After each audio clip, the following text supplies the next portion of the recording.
All right, Erik, well, let's get going here. Okay. The topic of the day is the $1 trillion forecast. You'll start to see what this means in a couple minutes as we get into the content.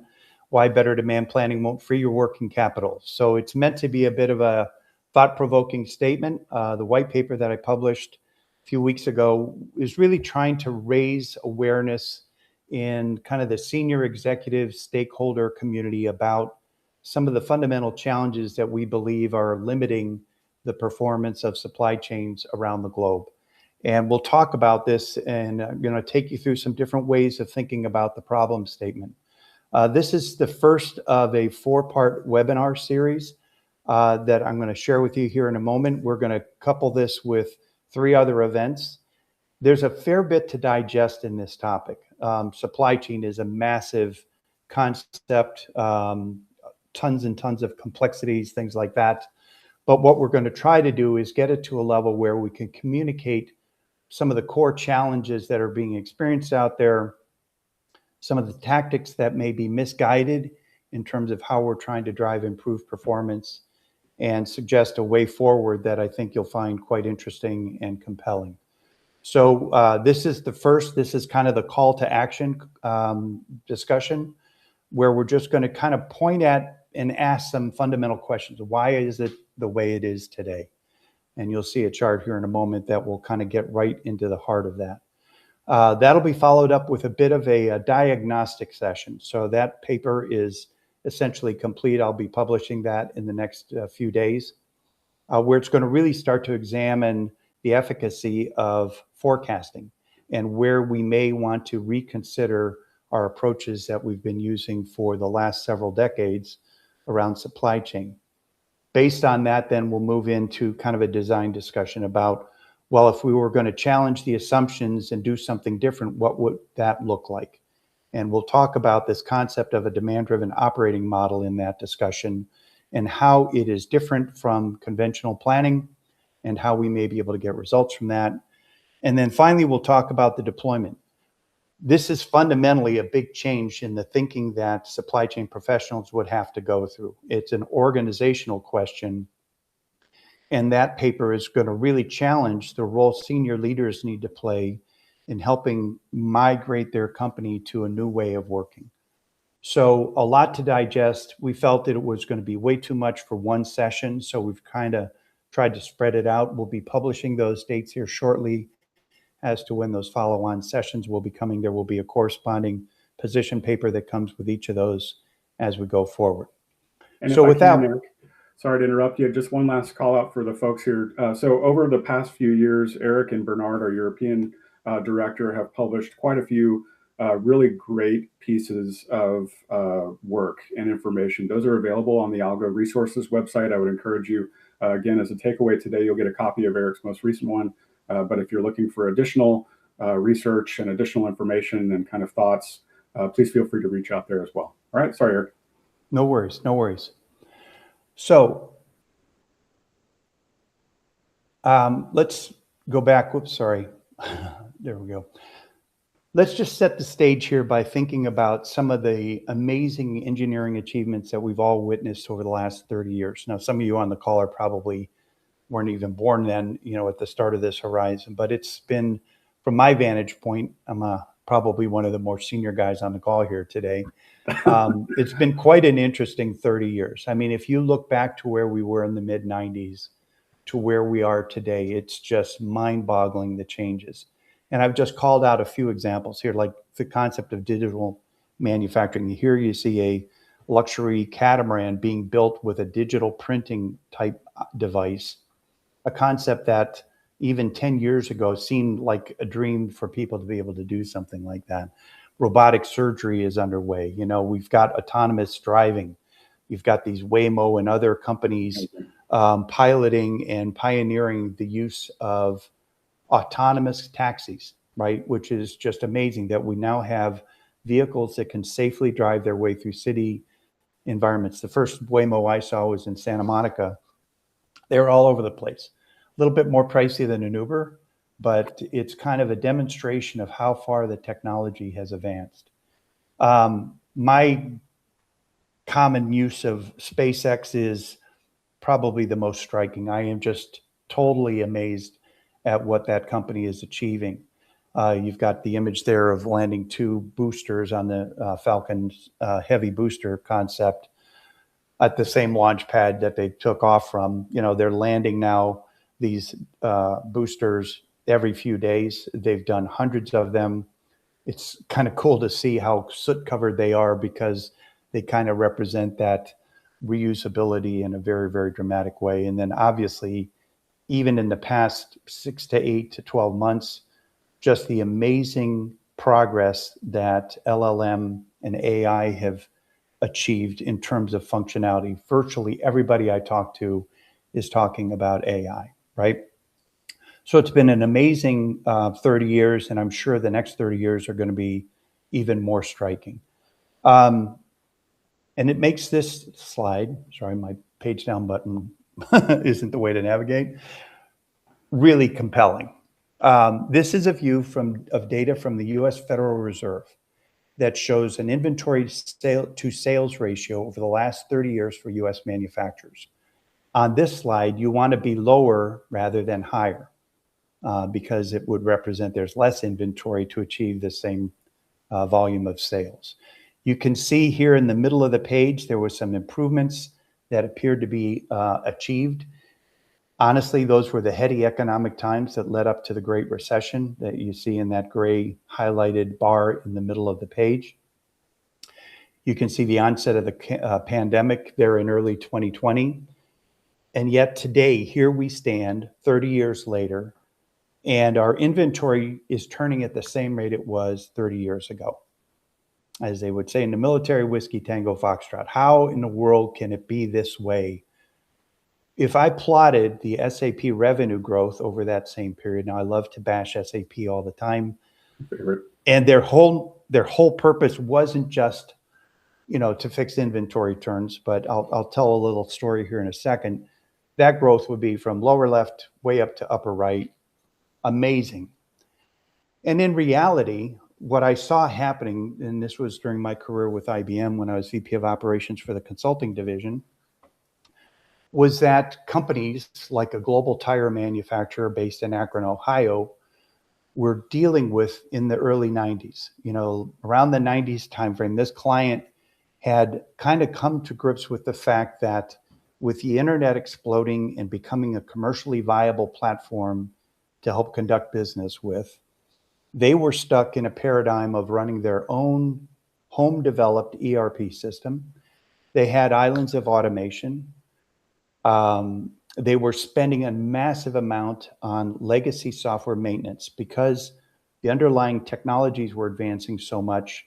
They were having a challenge keeping their old code, keeping up with and taking advantage of those new technologies. What that meant, oh, and they had Y2K problems. Some of you may not remember Y2K, but that was a big concern back in the day, that systems were not going to function after the clock turned into the new year, year 2000. So what did they do? Well, SAP came in to this client and said, hey, it's all on one database. We're going to maintain it for you. You can configure it to do anything you want it to do. And oh, by the way, it's Y2K compliant. So, oh my goodness, this is it. They rally around this. The business users, who were at that point very, very frustrated because they could never get any enhancements made to like supply chain or customer relationship management, things like that, thought, my goodness, we're getting this brand new software. We're going to be able to improve inventory turnover rates, service levels, all the core supply chain metrics that were important to them. Lo and behold, 3-4 years go by. They're still not live. They've spent tens of millions of dollars more than they expected to. And at the end of the day, when it finally goes live, the needle doesn't move, meaning inventory turns don't improve, service levels don't improve. Why is that? And there's some things that we'll talk about here in a minute that get after that. So it's kind of interesting. The CIO, when all of this is happening, is telling me, Erik, this isn't a business project, because he didn't understand why I was talking to the business leaders, the finance people, all this stuff. He goes, this is an IT project. What he meant by that was that They were trying to solve cost of ownership problems from an IT management standpoint more than they were trying to accelerate the business performance of the company.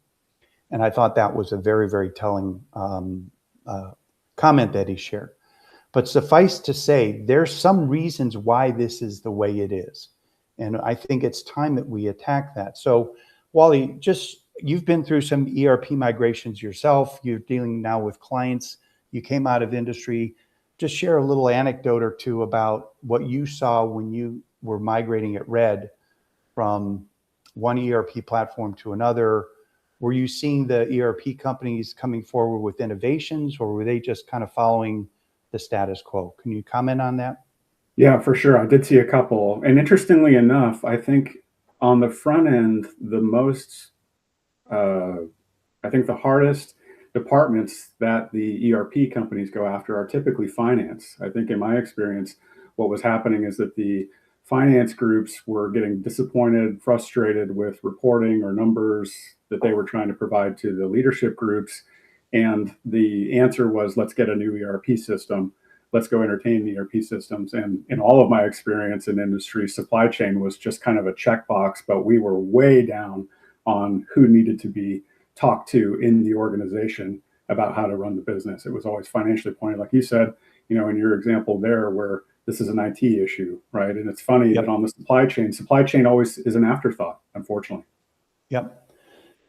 And so, it was an important business decision to make, but it wasn't really pointed in the direction that maybe it should have. And as a result, the ERP companies, they were trying to capitalize on this migration of companies from their legacy environments that they developed themselves into now a package environment. So they were kind of doing what everybody else had been doing in terms of like MRP functionality, things like that. They weren't really at the purpose of trying to reinvent how to do things to get to a better result. Yeah. So at this point, we're going to do a little poll. So I think we've got 2 polls that we're going to issue here. We'll issue one, we'll take a look at the results, then we'll issue the follow-up one. So if you would all participate in this, we'd greatly appreciate that, because we're very interested in your feedback.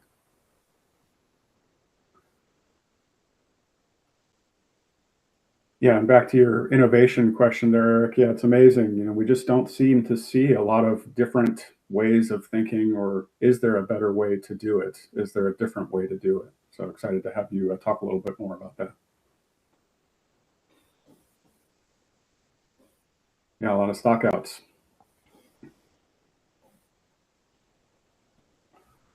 For some reason, I can't see the full screen. I don't know, Welcome, if there's a way to show all, or like minimize the view a little bit so that we can see all of the choices there. Yeah, I've got it on mine. The bottom one there is inventory turns are stable and or improving, so that you're not really having. I'm not seeing a lot of love there. No. No, definitely not. Okay, it looks like we've kind of stabilized out. The big one is 47% stockouts are the bigger problem, and I couldn't agree more. The fact is that that's where you're losing revenue. You're not serving your customers well, and the like. 25% saying inventory, excess inventory, about 20% on too much of the wrong, too little of the right. And that's kind of what we call the bimodal distribution, where we've got items that are way too much stock, and then we'll have at the same time stockouts, which is obviously the top category here. And it looks like it's 4% are satisfied that their inventory is stable or improving. Okay, let's do the next poll.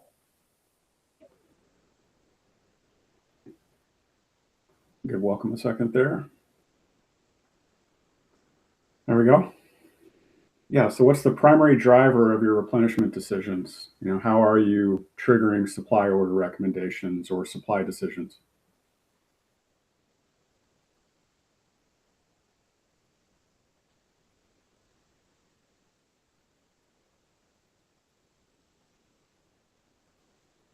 See our biggest competitor down there in the bottom, Excel. The innovation. You talk about innovation. Excel. Yeah, innovation. There you go. The vital organ of all supply chains. That's right. That's right. Mix of both. Interesting. Very good. Very good. Okay, well, we appreciate your responses on the polls. Very, very helpful. We'll share those results in the follow-up to the webinar. So let's go back to the presentation if we can.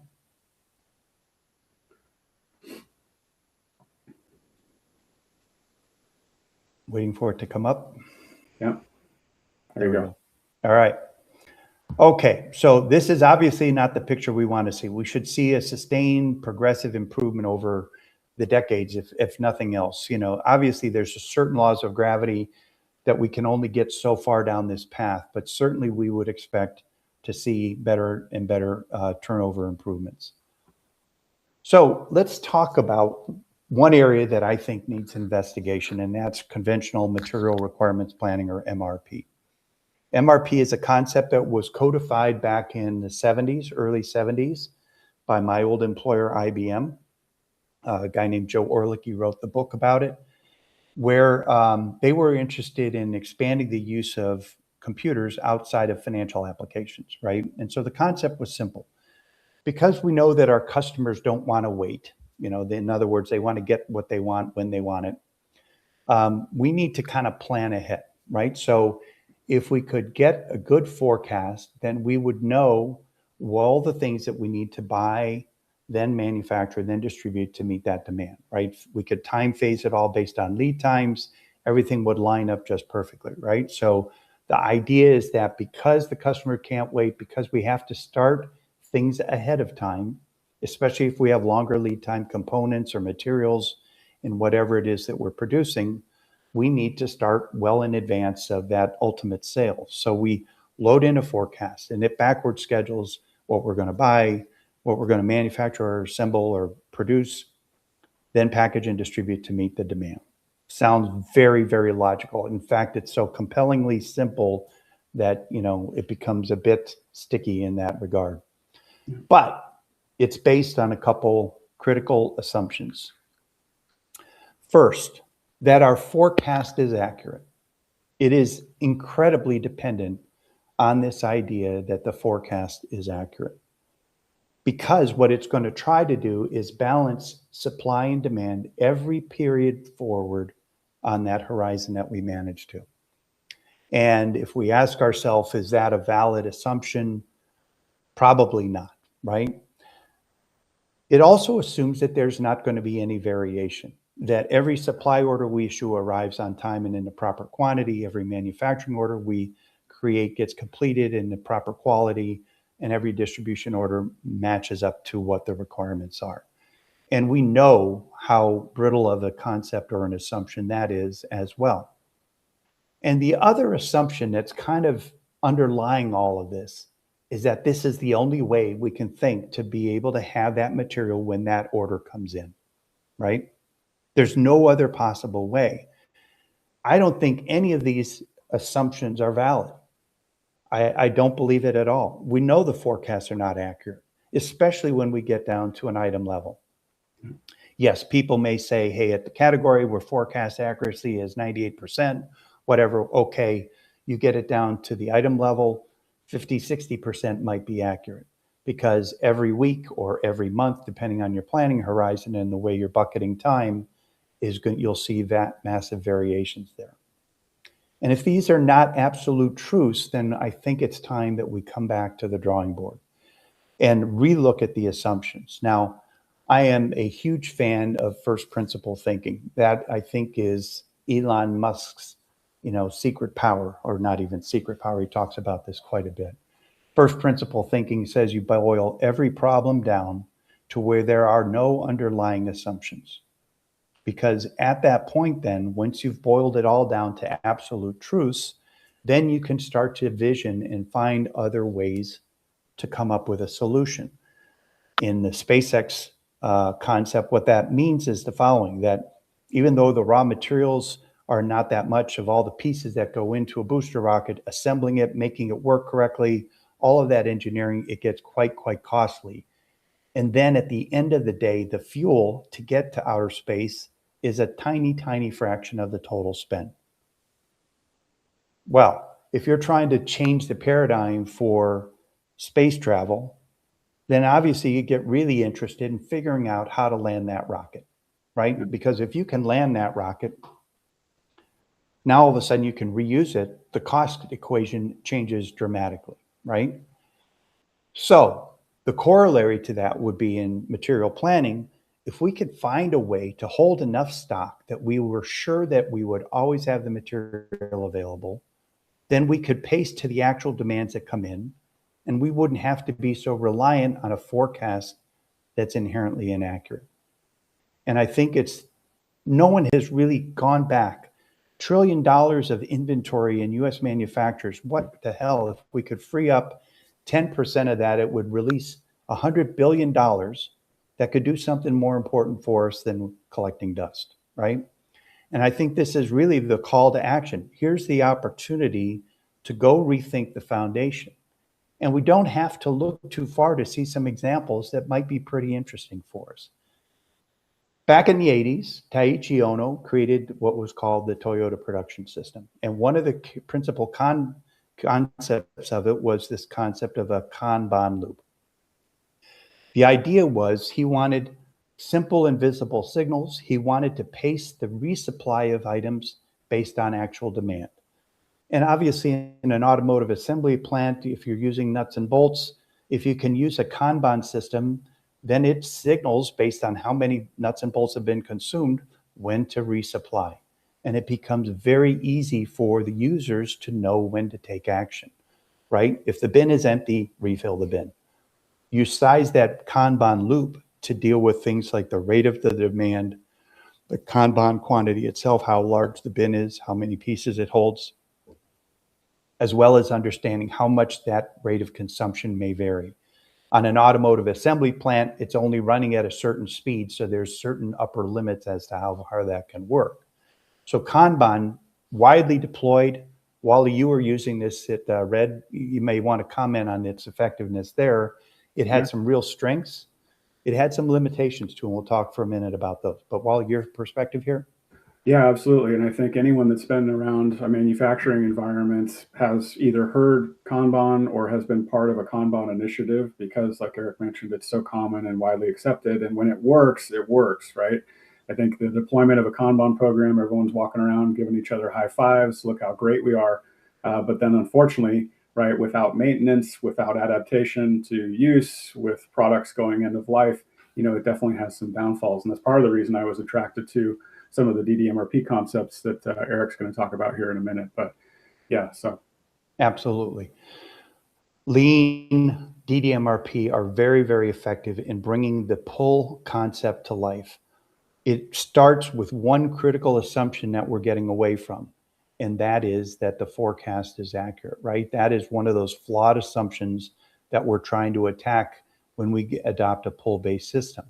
And so lean followers, DDMRP people, companies around the world have been gravitating at an increasing rate towards DDMRP because they're getting results. Inventory turns are improving. Service levels are improving. That was the big priority because it's doing a better job of ensuring constant availability of the required materials. There's a lot more to all of this that we'll get into in that third webinar when we start to design what the 2B model may look like. But suffice to say, there's a lot of strength in this. And if you look at our install base, and this is just a quick sample of clients, all sorts of different industries, getting great results, staying with it because it's proving itself over and over again to be a reliable mechanism. And it's helping to address some of those issues that they were facing in a much more clean, effective, and frankly, user-friendly way. So does this mean we don't need to do forecasting? And the answer is hell no. I mean, it means that we have to reposition what forecasting does for us. Forecasting, demand planning are essential activities. They are at the foundation of how you do S&OP. But the way we utilize forecasting could be changed. And if we did, it would avoid that problem it has of dealing with an inaccurate signal, and as well the noisiness that it creates in a supply chain where, because the signal changed week over week, we now need to replan. So orders that we were already expediting, maybe we're going to cancel now. That's going to drive our suppliers nuts. Or we're going to tell them now to expedite things that last week we told them we didn't need. and it creates what's commonly known as that bullwhip effect. So it's a shift in the paradigm, right? Changing the idea of how can we go from where we've been to something new that's going to give us those better results. Just like SpaceX, just like autonomous driving, just like digital printing, you have to challenge the assumptions that are holding you back and have the courage of your convictions to move in a better direction. So, can we deliver tangible and sustainable results by challenging these assumptions? I think the answer is absolutely we can do this. We've seen examples of it. There's a lot more work to be done, but there's an opportunity to move in a much more positive direction than just sitting there and accepting the status quo. The stakes are way too high. $1 trillion of inventory just in the US, in manufacturing. And if we could start to release that inventory, we could buy more production resources. We could address other fundamental challenges that we're dealing with using that working capital in a manner that's much more conducive to where we're going. We have to understand what are the core issues that need to be addressed. And that's what the next webinar and paper will be about. It's going to take a look at the forecast and how it behaves and evolves and what you need to do to understand the impact and the damage that causes, that leads then to the design decisions about what are those necessary changes that we need to make to get on a better path. At the end of the day, this represents organizational change.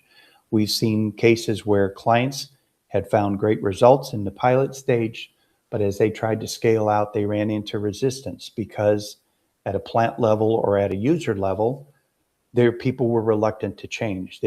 Maybe they felt their job was threatened. That's not the whole idea behind any of this.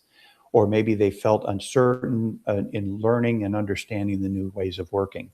And so I think that implementing the change requires that cultural change as well in organizations. And we want to outline and cover the steps that need to be taken in that environment as well. And Erik, if I can just add, there's a great chat going on. Again, folks, if you've got questions, that hopefully we'll have a couple minutes and we can fire off a couple questions to Erik and get his thoughts. But yeah, to the gentleman, I'm sure I'm going to butcher your name, but for Kaiway, I think what you're describing about using your forecast to do rough cut capacity reviews, not driving material necessarily or material purchases based on a forecast load, I think that resonates very well with what we at Algo believe, from a materials planning and supply order generation standpoint. So really, I appreciate you chiming in there. Great. Back to you, Erik.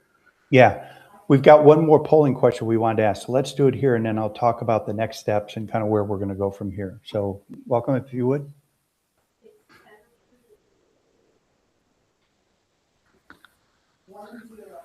Yeah, and it's amazing, Erik, when you're talking about the forecast as well. I talk to people for a living and I talk to different prospects and customers and clients, and it's amazing what people try to do with the forecast. I've heard people say that they will do a new forecast load several times in a month to drive material in that same month, right? That's their only mechanism to trigger buyers and planners. And as you can imagine on the receiving end of that, if you are a buyer or a planner, imagine how much you hate Mondays, right? Yeah. Well, and I think too, Wally, it absolutely depends on the segment you're in, right? They all have their own challenges and conditions and things like that. One of the things you'll see if you attend the next webinar around the forecasting is even in an automotive environment where if you're a tier one supplier, you're feeding directly into an automotive assembly plant, you would think that environment's relatively stable, but we'll demonstrate how week over week that signal is jumping up and down for whatever reasons, because they don't know what their customers are buying, so it finds its way through the system. As many of us who've been in this industry for a while have learned to go with. Wow, this is quite interesting. Yeah, interesting. Data quality is one of those things that I think is part of it. I think the SKU proliferation is certainly part of that story. I think the volatility of demand is probably the one that I think most clients that we talk to are dealing with.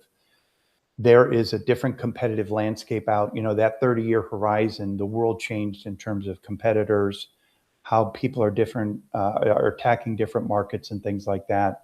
That leads to a lot more volatility. Clients, if you're in a B2B space, have their own other challenges. And so there's ripple effects from other aspects of their product portfolio and their supply chains that find their way back into it. So again, Wally, you had a comment there? Yeah, another comment came in here from the chat. Yeah, Bill, I agree with you. I think as we, it's hard. Amazon has done amazing things, I think, for the world in the lead time perspective. If I'm willing to pay enough money, I could have a dirt bike at my front door in an hour, right? And I think in the business sense as well with lead times, I think customer tolerance time has absolutely gone through the floor, that we are expecting things to be here right now, whether it's in our personal life or in a business sense. And I totally agree with you that, matching those lead times with customer expectations or trying to resonates also very well with us is where can we position inventory to help satisfy that customer need and demand. So very interesting. Great.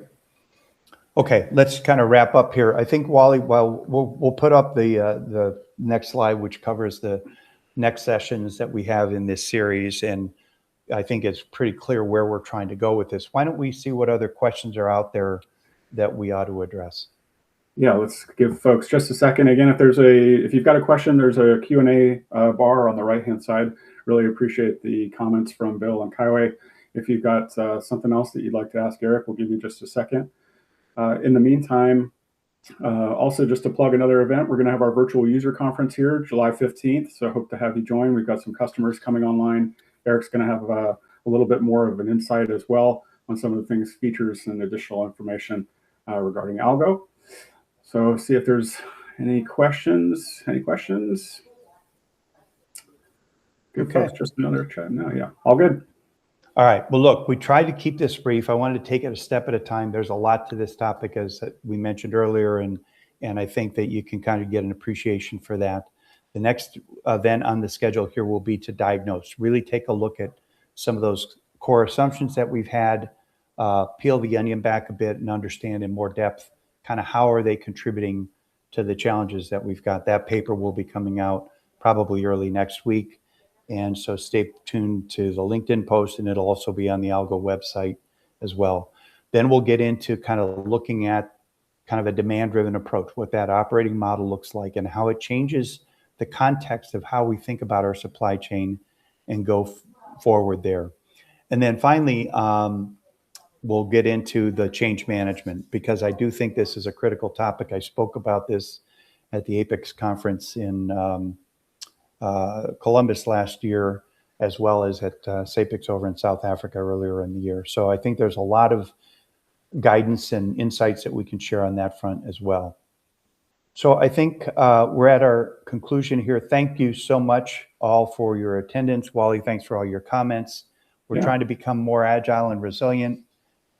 We'd love to be able to help you along the way, and wish you all the best and have a great day. Thanks, everyone. Thanks, Erik. Thanks, everybody.